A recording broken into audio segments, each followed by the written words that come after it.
Hi மக்களே, இந்த வீடியோவில் என்ன பார்க்க போகிறீங்கன்னா, ஒரு 1/2 கிலோ சைஸில் ரோகு மீன் பிடிக்கிறதா பார்க்க போகிறீங்க. பாருங்கள், இந்த வீடியோ சூப்பராக இருக்கும். பிடிச்சிருந்தா நம்ம சேனலை சப்ஸ்கிரைப் பண்ணிவிடுங்க.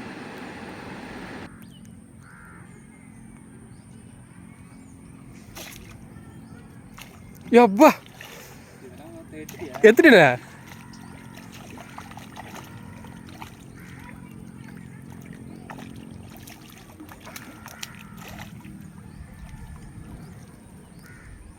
சுத்தினே வராரு அழகா.